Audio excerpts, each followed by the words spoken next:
वो भारत अब एक और जंग का आगाज कर चुका है। बदतरीन फजाई बमबारी और कयामत खेज मनाजर। भारत ने तबाहकुन एयर स्ट्राइक्स की हैं, ड्रोन स्ट्राइक्स की हैं।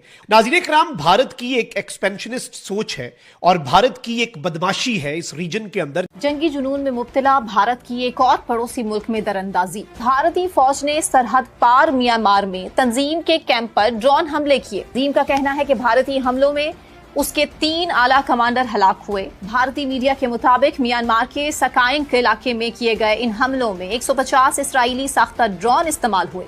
एक तरफ जहां देश और दुनिया भर में हर्षोल्लास के साथ दिवाली का त्योहार मनाया जा रहा था, तो उसी वक्त खबर यह आई है कि भारत ने सर्जिकल स्ट्राइक की है म्यांमार पर। जी हां, यह खबर मिल रही है और इसी को लेकर अपडेट्स ये भी आ रही हैं कि भारत ने ड्रोन अटैक किया है। अब इस खबर की वास्तविकता क्या है, या क्यों अटैक किया गया है, या इसके पीछे की वजह क्या है, ये समझने की कोशिश करेंगे। मेरे वरिष्ठ सहयोगी पंकज प्रसून मेरे साथ जुड़े हुए हैं। पंकज जी, दिवाली वाली रात या उससे एक रात पहले खबर है कि भारत ने ड्रोन अटैक किया है म्यांमार पर। कितनी सच्चाई है, क्या वास्तविकता है, डिटेल में बताइए। ये रविवार रात की घटना है। 3 बजे के आसपास ड्रोन अटैक्स हुए हैं। मैंने कंफर्म किया है, म्यांमार में एक रेजोनेंट न्यूज करके एक वेबसाइट चलाते हैं उन्होंने भी इस खबर को कंफर्म किया। उसके बाद ये नॉर्थ ईस्ट में एक जो मीडिया ने लिंक आपको भेजा था, उड़ा देना, ये भारत का वतीरा रहा है और अब ये हम देख रहे हैं कि हर रोज इसमें एक कदम आगे बढ़ता हुआ चला जा रहा है। इसको कोई लगाम डालेगा, और खास तौर पे एक ऐसे मौके पर ये गगन विजय मशकें ये क्यों हो रही हैं, ये क्या मशकें हैं, इनका इस वक्त करने का क्या रीज़न है, और पाकिस्तान इन तमाम मशकों को किस तरीके से देख रहा है, पाकिस्तान अपनी तैयारी क्या कर रहा है, क्या पाकिस्तान भारत को इस बार जवाब दे सकेगा? क्या भारत ने एक आजाद मुल्क पर खुफिया बमबारी करके जनूबी एशिया को एक बार फिर जंग के दहाने पर पहुंचा दिया है? अलसुब इसराइली साख्ता 150 ड्रोन्स ने म्यांमार की फजाओं को चीर कर आग बरसाई और अब भारतीय वजारत दिफा खामोश है। ये खामोशी आखिर क्यों है? क्या मोदी हुकूमत इलाकाई अमन को खतरे में डाल रही है? पर कर दिया है बड़ा हमला। 400 किलोमीटर अंदर घुसकर भारत ने मुबैना तौर पर दहशतगर्दों के ठिकानों के ऊपर बमबारी की है और इस हमले के अंदर 100 से ज्यादा जंगी ड्रोन्स ने हिस्सा लिया है और भारतीय फौज ने यह सारी की सारी कार्रवाई की है। बताया यह जाता है कि यह जो कार्रवाई भारतीय फौज की तरफ से की गई है म्यांमार के अंदर घुसकर, इसमें असम और नागालैंड में आजादी की तहरीक चलाने वालों को निशाना बनाने का दावा भी किया गया है। और बताया यह जा रहा है कि इस कार्रवाई के दौरान लिबरेशन फ्रंट ऑफ असम के सरबरा लेफ्टिनेंट जनरल निक्सून असम को भी निशाना बनाया गया है और उनके साथ साथ 20 अहम कमांडर्स को भी हलाक करने का दावा सामने आया है। भारतीय मीडिया ने म्यांमार पर होने वाली इस कार्रवाई को आजाद कश्मीर पर मुमकिन कार्रवाई की फुल ड्रेस रिहर्सल भी करार दिया है। लेकिन मुझे ऐसे लग रहा है कि भारत की तरफ से की जाने वाली यह कार्रवाई इनफैक्ट चिकन नेक के ऊपर बढ़ते हुए दबाव को जो है ना उसको जरा कम करने की एक कोशिश के सिवा कुछ नहीं है। बल्कि मुझे ऐसे लगता है कि ये जो कार्रवाई की गई है भारत की तरफ से, ये इनफैक्ट चीन, पाकिस्तान और बांग्लादेश को एक वार्निंग ही करार दी जा सकती है। कैसे और क्यों, ये एक अहम सवाल है। यकीनी दोस्त ममालिक जहां पर आपको चाह रहे हैं कि दोनों ममालिक के दरमियान, पाक भारत के दरमियान जो है, कौन नहीं चाहता है जी, कौन नहीं चाहता है? एक रैबिडली एंटी मुस्लिम हिंदू मोदी वो भी कहता है कि मैं बात करूंगा। हम क्यों नहीं करेंगे? हमने तो कहा है के लिए वो एक एटमॉस्फेयर हमने कहा है वो 1 कदम लेंगे, हम 2 कदम लेंगे। ठीक है, 95,000 लोग कश्मीरी मारे गए हैं सिंस 1989। हम उनको भी छोड़ दिए हैं, उनको भी भूल जाओ।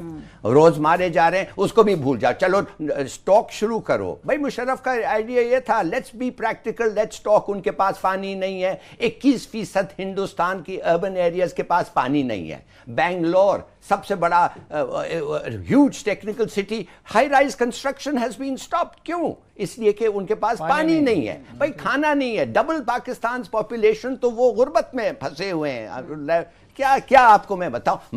मगर ये मोदी जो है फिर भी रुकता नहीं है ना, रुकता नहीं है। देखिए राहुल गांधी रिजाइन कर दिया है। You know why Rahul Gandhi resign? उसको पता चल गया है कि ये सेक्युलर इंडिया जो था उसके बाप का और दादा का खत्म हो गया है। अब ये जो इंडिया रहा है ये मोदी का इंडिया है, ये बीजेपी, आरएसएस, जना संघ, हिंदू महासभा का इंडिया है। फॉर गॉड सेक, हम चाहते हैं इनसे बात करने, हम चाहते हैं पीस, मगर नॉट अ फोनी पीस।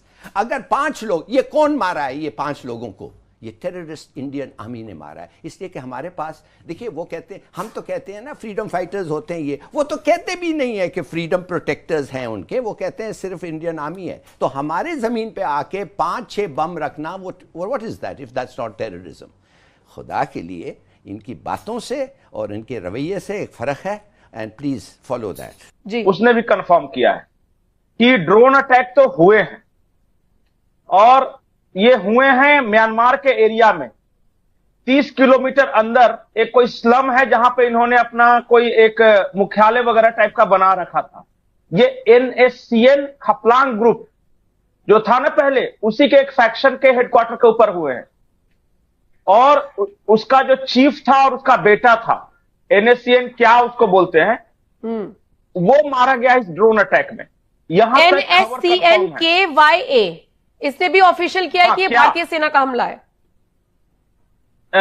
अच्छा, उन्होंने बोल दिया क्योंकि।